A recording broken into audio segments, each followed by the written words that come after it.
नमस्कार दोस्तों, स्वागत है आपका अपने YouTube चैनल परीक्षा यान अकेडमी पर। दोस्तों, हम लोग केवीएस की प्रैक्टिस सेट देख रहे हैं जो टीजीटी, पीजीटी, पीआरटी तीनों के लिए महत्वपूर्ण है। इंग्लिश की प्रैक्टिस सेट ग्रामर से जितने भी रिलेटेड क्वेश्चन पूछेंगे उसको हम लोग देख रहे हैं। तो आज हमारी कौन सी होगी? आज हमारी 6वीं प्रैक्टिस सेट हम कराने जा रहे हैं। तो चलिए क्लास को स्टार्ट करते हैं। देखते हैं क्वेश्चन।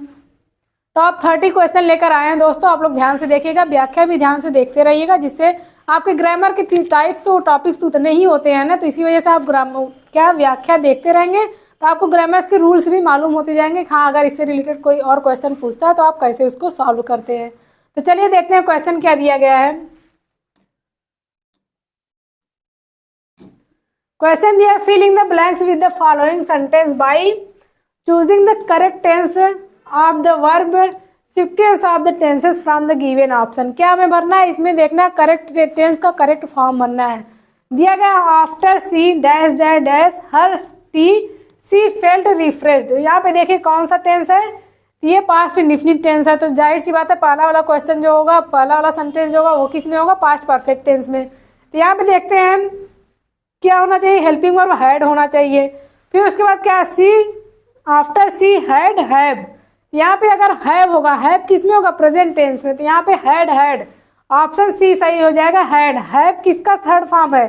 पास्ट पार्टिसिपल का। यहाँ हैड जो यूज किया गया है, पहला हैड, दूसरा हैड जो है ये हैव का थर्ड फॉर्म है। तो इसी वजह से यहाँ पे डबल हैड का प्रयोग कर दिया गया। आप लोग कंफ्यूज ना होइएगा, क्योंकि ये ग्रामर का रूल है। हम जो है पास्ट परफेक्ट टेंस की में हेल्पिंग वर्ब क्या आता है? हैड आता है, लेकिन पास्ट के लिए जो शब्द आता है हैव आता है। तो हैव की हमें थर्ड फॉर्म लिखना है पास्ट परफेक्ट टेंस में।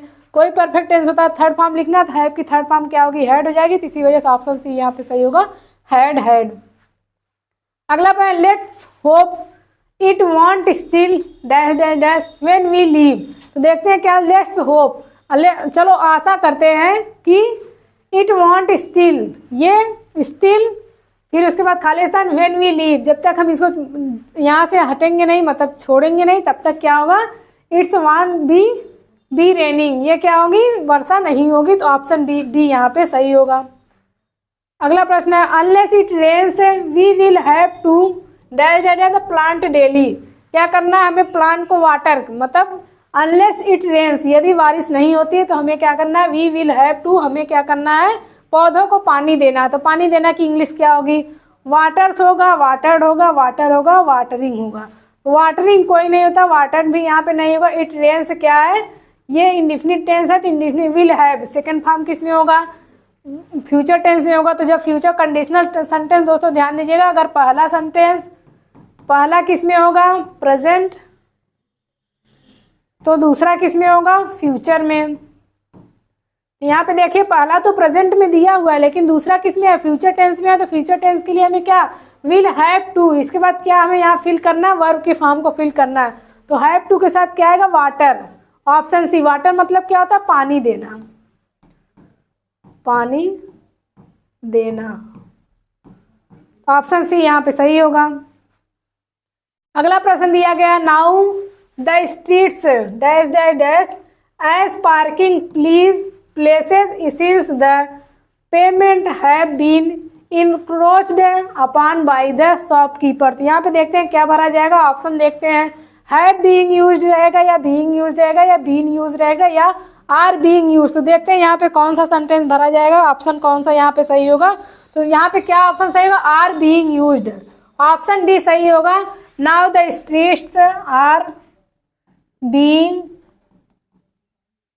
Used as parking places since the pavement have been encroached upon by the shopkeeper. Option D यहाँ पे सही होगा। अगला प्रश्न है, आइडेंटिफाई द करेक्ट पंक्चुएटेड। दोस्तों हमारी टॉपिक्स जो ग्रामर की टॉपिक्स दी गई है उसमें पंक्चुएशन एक पूरी टॉपिक दे दी गई है, पंक्चुएशन सिलेबस में है, तो उससे क्वेश्चन 1, 2 तो बनना तय है। तो देखते हैं क्वेश्चन दिया गया, कौन सा सेंटेंस ऐसा जो करेक्टली पंक्चुएटेड है। देखते हैं पंक्चुएशन मतलब कामा, इन्वर्टेड कामा, फुल स्टॉप, इन सबका सही स्थान पे कहाँ पे प्रयोग किया गया वही पूछा जा रहा है। दिया गया, Arjun's mom a caring lady always bought him chocolates, cakes, bakery items and fruits. Option B देखते हैं, अर्जुन माम, यहाँ पे देखिए अर्जुन की माता होगा तो यहाँ अपोस्ट्रोफी एस का प्रयोग होगा, ये तो सीधे यहीं गलत हो जा रहा है। ऑप्शन सी देखते हैं, अर्जुन माँ पे यहाँ पे भी क्या है अपोस्ट्रॉफी एस का। यहाँ पर देखिए दोस्तों तीनों जो ऑप्शन दिया गया इसमें अपोस्ट्रॉफी एस का क्यों, वहाँ पे अधिकार दिखा रहा है कि अर्जुन की माँ, तो जब अधिकार को दिखाना है तो अपोस्ट्रॉफी एस का प्रयोग करेंगे, लेकिन इन तीनों में नहीं किया गया है, केवल ऑप्शन ए में सही पंक्चुएशन का प्रयोग किया गया। अर्जुन मॉम कॉमा ए केयरिंग लेडी, जो कि एक केयरिंग लेडी है, वो क्या करती है ऑलवेज हमेशा बॉट क्या लाती है, बॉट उनके लिए क्या लाती है, अर्जुन के लिए चॉकलेट्स लाती हैं, केक्स लाती हैं, बेकरी आइटम्स एंड फ्रूट्स लाती हैं। तो इसमें जो पंक्चुएशन का प्रयोग किया गया एकदम परफेक्ट किया गया, तो ऑप्शन ए यहाँ पे सही होगा। अगला प्रश्न है it is not necessary says Smiles to show that economy is useful, the sentence wants punctuated, find out the correctly punctuated sentence. इस सेंटेंस को करेक्ट पंक्चुएशन में करना है। क्या दिया गया है, it is not necessary says Smiles to show that economy is useful, ये दिया गया है सेंटेंस, इसके बारे में क्या करना है, इसको सही पंक्चुएशन में बदलना है। तो देखते हैं कौन सा सही होगा। दिया गया it is not necessary says Smiles to show that economy is useful, it is not necessary, यहाँ पे देखिए कॉमा नोट कॉमा होना चाहिए, नहीं है, इट इज नॉट ये नहीं होगा, none of the above, option A यहाँ पे सही होगा। It is not necessary comma noted comma says smiles फिर comma noted to show that economy is useful, option A यहाँ पे सही हो जाएगा। अगला प्रश्न है करेक्ट पंक्चुएटेड सेंटेंस, सेंटेंस का करेक्ट पंक्चुएशन कौन सा है, तो देखते हैं क्या दिया गया है। The other boy Mukul alias Munna was there, option B the other boy Mukul alias Munna was there, option C the other boy Mukul alias Munna was there, option D two brackets are not used in single sentence, ये तो गलत दिया गया है, क्यों नहीं use कर सकते, सिंगल सेंटेंस में टू ब्रैकेट्स को यूज कर सकते हैं, तो ऑप्शन बी यहाँ पे सही होगा। द अदर बॉय मुकुल, फिर क्या किया गया, पहले स्मॉल ब्रैकेट का यूज किया गया, फिर लार्ज ब्रैकेट का यूज किया गया, जिसमें दिया गया क्या दिया गया, alias Munna was there, option B यहाँ पे सही होगा। द करेक्टली पंक्चुएटेड वर्जन, यहाँ पे भी पंक्चुएशन का प्रयोग किया गया है। जो सेंटेंस दिया गया इसको जैसे देखते हैं कि कम पंक्चुएशन में रहेगा तो हमें क्या करना है, इनडायरेक्ट को देखते हैं, डायरेक्ट स्पीच में जब रखता है तो करेक्ट पंक्चुएशन का प्रयोग करते हैं, तो उसमें देखते हैं क्या है।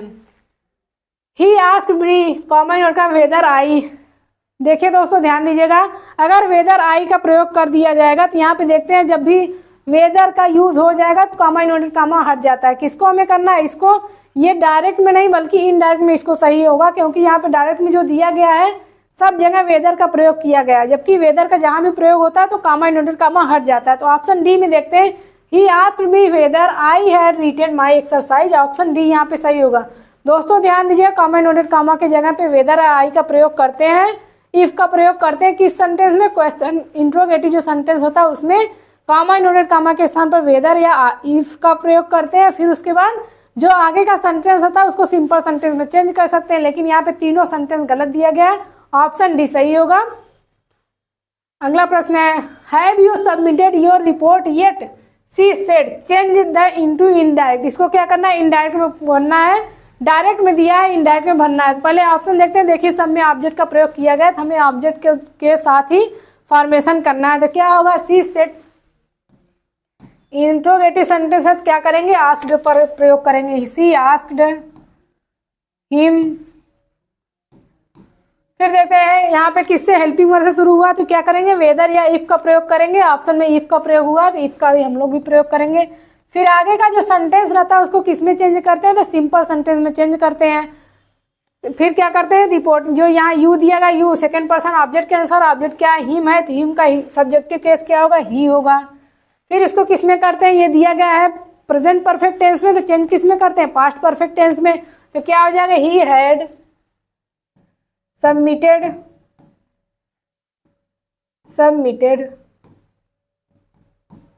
His report. हिज रिपोर्ट क्यों होगा, क्यों यहाँ पे देखिए योर किया गया है, तो योर सेकंड पर्सन है, सेकंड पर्सन किसके अनुसार चेंज होता है, रिपोर्टिंग वर्ब के ऑब्जेक्ट के अनुसार, तो ऑब्जेक्ट ही है, ही का क्या हो जाएगा, पॉजेसिव के हिज हो जाएगा, ऑप्शन यहाँ पे ए सही होगा। कौन सा ऑप्शन सही होगा, ऑप्शन ए सही होगा। अगला प्रश्न है point out the direct speech of the given sentence, sentence indirect में दिया गया है, इसको किस में चेंज करना है, डायरेक्ट स्पीच में चेंज करना है, तो देखते हैं। द ट्रैवलर, यहाँ पे देखिए the traveller required of the farmer, यहाँ पे क्या करेंगे, द ट्रैवलर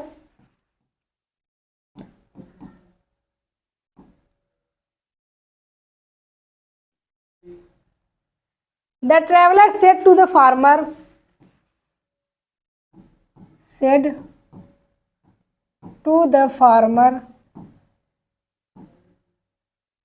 फिर उसके बाद क्या रहेगा, क्या दिया गया यहाँ पे, इफ क्या रहेगा, फिर अगर ये क्वेश्चन वर्ड से शुरू हुआ तो यहाँ पे कॉमा नोट कॉमा यू का इफ का प्रयोग करें, फिर कुड का क्या करेंगे, कैन कर देंगे, कैन। फिर यहाँ पे थर्ड पर्सन है तो यहाँ पे क्या हो जाएगा, सेकेंड पर्सन हो जाएगा। You tell me the way to nearest inn, तो ऑप्शन यहाँ पे डी सही हो जाएगा। The traveller said to the farmer comma noted comma can you tell me the way to the nearest inn, option D सही होगा। अगला point out the indirect speech of the given sentence, sentence दिया गया इसका क्या करना है, indirect speech में चेंज करना है। O God do not put me to the test, I said, क्या दिएगा, आई सेड। तो जब हम गॉड से करते हैं तो क्या करते हैं, प्रेयर करते हैं। तो इसमें देखते हैं क्या दिया गया है, यहाँ पे देखते हैं हम, I prayed to God not to put me to the test, I cried to God, cried नहीं होगा, क्या होगा यहाँ पे, क्या करेंगे हम, प्रेड का प्रयोग करेंगे। गॉड से जब भी कोई करता है तो प्रार्थना करता है। देखते हैं आई प्रेड, ना तो क्राइड होगा, रिक्वेस्ट भी नहीं, आस्क भी नहीं होगा, ऑप्शन यहाँ पे इससे ही देख के हम समझ लेते हैं। I prayed to God not to put me to the test, क्या रहेगा, अगर इंपरेटिव सेंटेंस रहेगा तो उसको क्या टू से जोड़ के आगे का सेंटेंस फॉर्मेट कर देते हैं, तो ऑप्शन ए यहाँ पे सही होगा। What is the indirect form of the following sentence, sentence का इनडायरेक्ट फॉर्म बताना है, डायरेक्ट में दिया गया, इसको इनडायरेक्ट करना है। क्या दिया गया है,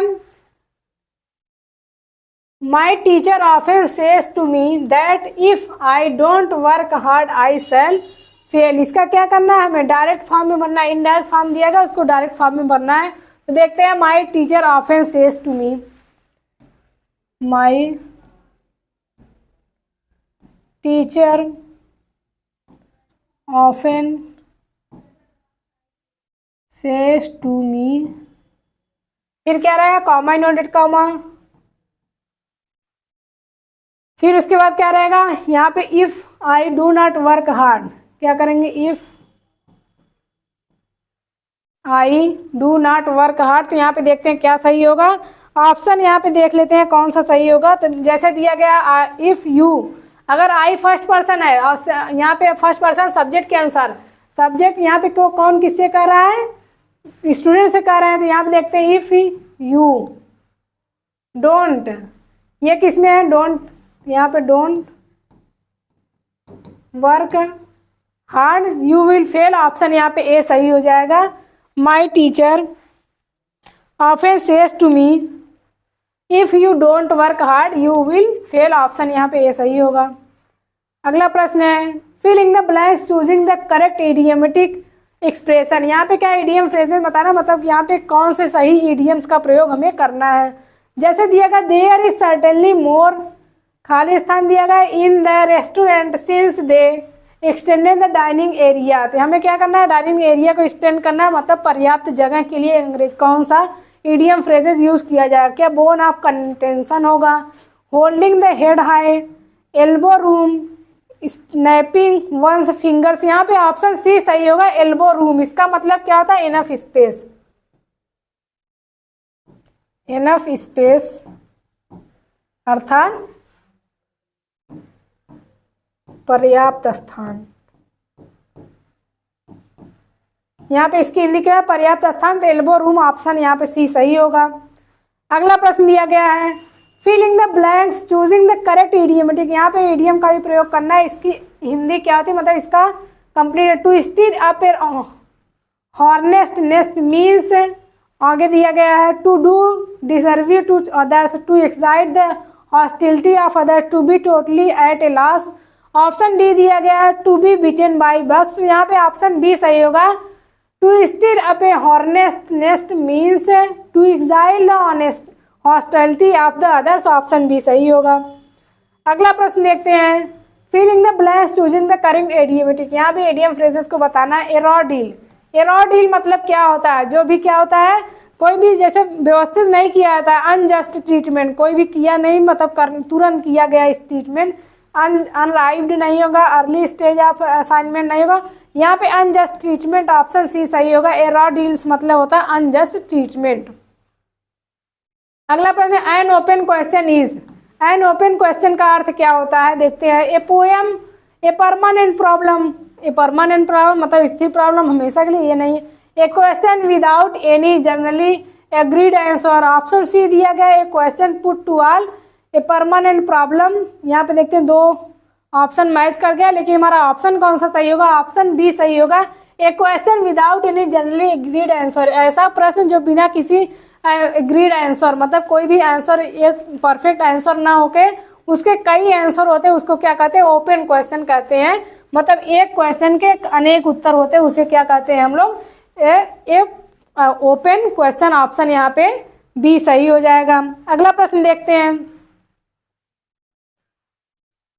find out the correct proverb. हमें प्रोवर्ब का मतलब मुहावरा, जैसे कहते हैं ना लोहा लोहे काटता है क्या, फिर जहर जहर को काटता है, तो उसी प्रकार से यहाँ पे दिया गया diamond cuts iron, diamond cuts gold, diamond cuts silver. तो यहाँ पे देखते हैं ऑप्शन डी सही होगा, diamond cuts diamond, diamond cuts diamond, iron cuts iron, क्या रहेगा, आयरन कट्स आयरन। क्या है, जैसे दिया गया जहर जहर को काटता है, जहर जहर को काटता है। ये क्या है, ये प्रोवर्ब का मतलब इसको सही प्रयोग, जब हम लोग प्रोवर्ब का यूज करते हैं तो उसका सही सही यूज होना चाहिए। जैसे यहाँ पे डायमंड कट्स सिल्वर, क्या डायमंड कट्स सिल्वर ऐसा प्रोवर्ब बोला था, तो ये सब नहीं बोला था। क्या बोला था, diamond cuts diamond, iron cuts iron, मतलब जो जैसा होता है उसके साथ वो वैसा ही व्यवहार करने से होता है। तो ऑप्शन यहाँ पे डी सही हो जाएगा। विच of the following sentence has a noun clause. इसमें देखना कौन सा ऐसा सेंटेंस है जिसमें नाउन क्लॉज का यूज किया गया है। जैसे दिया गया है because you have done this I shall punish you, they went where living was cheaper, that you have convince, that you have come pleases me, if you not hurry up hurry we will miss the train. तो यहाँ पे option C सही होगा। Noun clause का use किसमें किया गया, option C में किया गया, that you have come pleases me, option C सही होगा। Which of the following sentence is complex sentence. हमें कैसा कम्प्लेक्स सेंटेंस को पहचाना, दोस्तों ध्यान दिया, कम्प्लेक्स सेंटेंस को हम कैसे पहचानेंगे, जब एक सेंटेंस बोलने के बाद ऐसा लगे कि हमें दूसरा कोई सेंटेंस अभी बोलना बाकी है, ऐसा महसूस जैसे हमको है काश वर्षा होती, अगर इतना बोल देंगे तब इसके आगे भी बोलना बाकी है। तो जब ऐसे कंडीशनल सेंटेंस आते हैं तो उसको किसमें कहते हैं, कम्प्लेक्स सेंटेंस में पहचानते हैं। जैसे दिया गया है in the green vase there were 4 dead roses, ये नहीं है।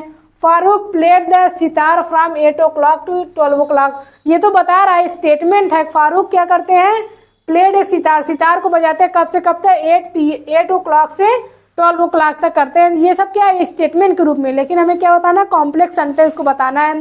दिया गया इफ इट डजंट रेन, यहाँ पे देखा कंडीशन है, यदि ये वर्षा नहीं होती है तो, इतना हो गया, यहाँ पे अब रुक गया। अब इसके आगे समझने में आ रहा है अभी कुछ बोलना बाकी है, तो क्या बने, वी विल श्योरली कम। तो ऑप्शन यहाँ पे देखते हैं ये सही, यदि वर्षा नहीं होती है तो हम जरूर आएंगे। तो क्या हो जाएगा, ये कंडीशनल है, क्योंकि इतना बोलने के बाद अभी वेट किया जा रहा है कि अभी आगे कुछ बोलना बाकी है। चौथा देते हैं वी डोंट नो, हम नहीं जानते। अगर इतना करके कोई चुप हो जाए तो आपको लालसा लगी रहेगी कभी आगे सेंटेंस कुछ बोलना बाकी है। जैसे कोई कह दिया हम नहीं जानते, फिर उसके आगे कुछ बोलना बाकी है। जैसे क्या है, वेयर दे कम फ्रॉम, जैसे कोई सेंटेंस बोलने के बाद ये उम्मीद लगी रहे कभी आगे का सेंटेंस बोलना बाकी है। तो कैसा सा कंडीशनल सेंटेंस कितने होते हैं, सब कॉम्प्लेक्स में आते हैं। तो देखते हैं ऑप्शन 3 और 4 किस में दिया गया है। ऑप्शन 3 और 4 ऑप्शन सी में दिया गया। सी सेंटेंस जो दिया है तीसरा और चौथा कैसा है, ये तीनों क्या है, दोनों क्या है, कॉम्प्लेक्स सेंटेंस, कॉम्प्लेक्स सेंटेंस। अगला प्रश्न है some clauses can stand on their own as sentences and they are called। कुछ क्लासेस ऐसे होते हैं जो स्वयं के लिए स्टैंड होते हैं, जैसे इसमें मैं अभी मैंने पीछे बताया। कुछ होते हैं जैसे डिपेंड होते हैं, एक सेंटेंस बोलने के बाद एक सेंटेंस दूसरा पे डिपेंड होता है, तो क्या होता है, वो सब कंडीशनल क्लासेस में। लेकिन जो स्वतंत्र होता है उसे क्या कहते हैं, प्रोनाउन क्लास। प्रीपोजिशनल का इंडिपेंडेंट क्लास, स्वतंत्र क्लास कहते हैं उसको, वो स्वतंत्र होता है। एक सेंटेंस पूरा हो जाने के बाद उसका अर्थ समझ में आ जाता है कि इसके आगे अब कुछ नहीं बोलना है, कोई अर्थ रुकावट नहीं बन रहा है। तो ऑप्शन सी यहाँ पे सही हो। जबकि डिपेंडेंट क्लास क्या होता है, डिपेंडेंट क्लास अक्सर किस में यूज होता है, तो कॉम्प्लेक्स सेंटेंस में यूज होता है, क्योंकि डिपेंडेंट एक सेंटेंस जो है वो दूसरे पे आश्रित रहता है। लेकिन यहाँ पे ये स्वतंत्र क्लास क्या होगा, स्वतंत्र क्लॉज।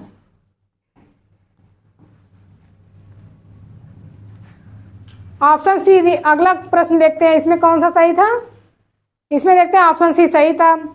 अगला प्रश्न है, select the most appropriate option A clause contains and A predicate of its own. तो यहाँ पे क्या है, खाली स्थान दिया गया है।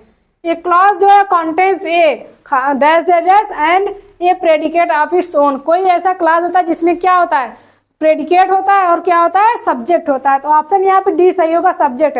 कोई भी इसका क्या रहेगा, सेंटेंस या क्लॉज होता है, वो दो पार्ट्स होते हैं उसके, सब्जेक्ट और प्रेडिकेट। क्लॉज कितने पार्ट होते हैं, दो, सब्जेक्ट और प्रेडिकेट। ये हो गया सब्जेक्ट। किसे कहते हैं, जो वाक्य को मतलब वाक्य में जो कर्ता के रूप में होता है उसे सब्जेक्ट कहते हैं। बाकी जो उसके बारे में किया जाता है, उसके बारे में बातें बताई जाती है, वो क्या होता है, प्रेडिकेट होता है। पार्ट्स कितने होते हैं सेंटेंस के, दो, सब्जेक्ट और प्रेडिकेट। ऑप्शन सी डी यहाँ पे सही होगा। Identify the type of clause in the brackets unless it's rain tomorrow I will go to school. यहाँ पे देखना हमें क्या पहचानना है, तो क्या पहचानना है, हमें क्लास को पहचानना है कि कौन सा क्लास ये है, कौन सा है। जैसे कंडीशनल क्लास है, नाउन क्लास है, रिलेटिव या एडजेक्टिव क्लास है। तो इसको देखते हैं कौन सा क्लास होगा हमारा यहाँ पे। यहाँ पे देखते हैं कौन सा क्लास होगा। ऑप्शन देखते हैं, कंडीशनल क्लास है, नाउन क्लास है। यहाँ पे देखते हैं कंडीशनल क्लास। ऐसे सेंटेंस किस में आते हैं, कॉम्प्लेक्स सेंटेंस में आते हैं। किस में आते हैं, कॉम्प्लेक्स सेंटेंस में। अनलेस क्या दिया, अनलेस इट रेन्स टुमारो, यदि वर्षा कल नहीं होती है तो क्या हुआ, ये कंडीशन। अब है इसके आगे भी सेंटेंस बोलना बाकी। जब ऐसे सेंटेंस आते हैं तो कैसे आते हैं, ये कंडीशनल क्लॉज में आते हैं। ऑप्शन ए यहाँ पे सही होगा। Identify the type of clause in the brackets our neighbours who moved in last year wants to borrow the chain saw. यहाँ पे देखते हैं कौन सा क्लॉज होगा, उसको देखते हैं। जैसे दिया गया है who moved in last year, तो ऑप्शन यहाँ पे देखते हैं नाउन क्लास होगा, एडजेक्टिव, एडवर्ब। यहाँ पे रिलेटिव क्लास का प्रयोग किया गया। ये हु क्या कर रहा है, ये रिलेशन का काम कर रहा है। दो सेंटेंस जो है उसके बीच क्या कर रहा है, रिलेशन को बता रहा है, सेंटेंस को जोड़ रहा है। तो यहाँ पे क्या होगा, ऑप्शन डी सही हो जाएगा, रिलेटिव क्लॉज। अगला प्रश्न है, dependent class is also called. Dependent class का दूसरा नाम क्या होता है, वह पूछा जा रहा है। तो डिपेंडेंट क्लास क्या रिलेटिव होता है, सबऑर्डिनेट, कोऑर्डिनेट, नाउन। तो यहाँ पे जो डिपेंडेंट क्लास होता है, जो दूसरे पे आश्रित होता है, उसे क्या कहते हैं, सबऑर्डिनेट क्लास कहते हैं। ऑप्शन डी सही होगा। दिया गया, find out the appropriate choice for the correct sequence of the following fragment. यहाँ पे देखिए सेंटेंस दिया गया, इसको क्या करना, करेक्ट सेंटेंस, उसका फॉर्मेशन करेक्ट, मतलब क्या, जम्बलिंग रूप में दिया गया है, मतलब उथल पुथल करके दिया गया है, उसको क्या करना है, एक सही लाइन में करना है। देखते हैं क्या, however desirable they are not desirable at any price, one must be cautious that be the result on the investment. तो देखते हैं कौन सा इसका सही मतलब क्या होगा। पहले देखते हैं क्या हो जाएगा, once must be caution that, क्या होगा, यहाँ पे एक कर देंगे। फिर इसका हाउएवर डिजायरेबल दो, फिर be the result on investment तीन, फिर इसके बाद क्या होगा, चार, they are not desirable at any price. Option यहाँ पे देखते हैं कौन सा मैच करेगा, पहले आर, फिर हो जाएगा पी, यस और क्यू। देखते हैं किस ऑप्शन में है, P, R P S Q. Option A यहाँ पे सही होगा, आर पी एस क्यू, ये सही फॉर्मेशन हो जाएगा सेंटेंस का। अगला प्रश्न है, which is the odd one out. इसमें क्या है, सेंटेंस दिया गया, इसमें ऑड को बताना है, मतलब कौन सा ऐसा है जो विषम है और तीनों से अलग है। They did very little work that day, we shall make an announcement tomorrow, I can't stand travelling in the rush hour. Option D दिएगा, the company has bought several new aircrafts. दोस्तों ध्यान दीजिएगा, इसमें देखिए जो ए, बी और D, इन तीनों में जो यूज किया गया है कौन सा, ये सेंटेंस के रूप में। लेकिन यहाँ पे देखते हैं ऑप्शन सी जो दिया गया, इसमें मॉडल ऑक्सिलरी वर्ब का प्रयोग किया गया कैन का। तो यहाँ पे क्या सही हो जाएगा, ये तीनों में डिफरेंट क्या दिखा रहा है, यहाँ पे ऑप्शन सी दिखा रहा है, इसमें क्या यूज किया गया, मॉडल ऑक्सिलरी वर्ब का प्रयोग किया गया है। तो यहाँ पे ऑप्शन सी हमारा सही होगा, I can't stand travelling in the rush hour. अगला प्रश्न है, the referee was booked dash dash dash his decision regarding a penalty he had awarded the team. यहाँ पे देखते हैं कौन से करेक्ट प्रीपोजिशन का प्रयोग करना है। दिया गया है, the referee was booked for, booked क्या लेता है, फॉर, या फॉर को लेता है his decision regarding A penalty on his he was awarded the team. Option यहाँ पे देखते हैं, ऑप्शन सी सही हो जाएगा, फॉर। अगला प्रश्न है, this new machine will certainly dash dash dash production. यहाँ पे देखते हैं this new machine certainly dash dash dash product, तो देखते हैं कौन सा सही होगा। ऑप्शन देखते हैं, दिया गया stand up, turn in, make for, step up, तो ऑप्शन यहाँ पे बी सही हो जाएगा, step. This new machine will be certainly step up, कौन सा सही होगा, ऑप्शन बी सही हो जाएगा। अगला प्रश्न दिया गया, filling the blanks with the given sentence with the appropriate preposition. हमें क्या बनना है, प्रीपोजिशन बनना है। देखते हैं, दिया गया she found it difficult to put dash dash dash such an insult. यहाँ पे देखते हैं कौन सा सही होगा, she found it difficult to put dash dash dash such an insult, तो देखते हैं कौन सा सही हो जाएगा। यहाँ पे पुट अप क्या होगा, यहाँ पे पुट अप, पुट के साथ क्या यूज होता है, प्रीपोजिशन अप का प्रयोग होता है, तो ऑप्शन यहाँ पे देखते हैं बी सही हो जाएगा। She found it difficult to put up such insult, option B सही होगा।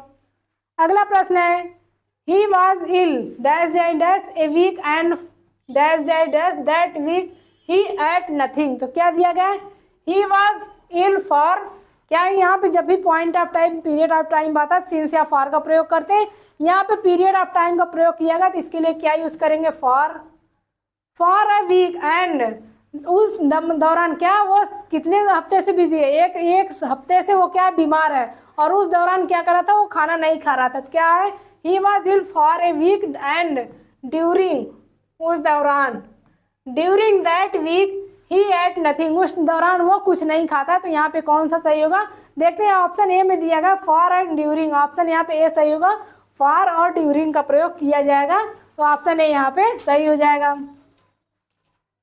तो दोस्तों ये थे टॉप 30 क्वेश्चन जो कि to the syllabus, to the point आपको दिए जा रहे हैं। इससे क्वेश्चन बनाते हैं क्योंकि जितने भी सिलेबस है उससे हर एक एक क्वेश्चन आ रहे हैं। जैसे पंक्चुएशन हमारे सिलेबस में दिया गया उससे 2 क्वेश्चन आए, फिर ऐसे आप लोग दोस्तों देखते रहेंगे तो आप लोगों का जो है ग्रामर जो है केवीएस में पूछना है, टीजीटी, पीजीटी, पीआरटी, ये तीनों के लिए ये क्लास बहुत ही महत्वपूर्ण है, तो आप इसको जरूर देखिएगा। और हमसे जुड़े रहने के लिए, हमारा साथ देते रहने के लिए आप सभी का बहुत बहुत धन्यवाद।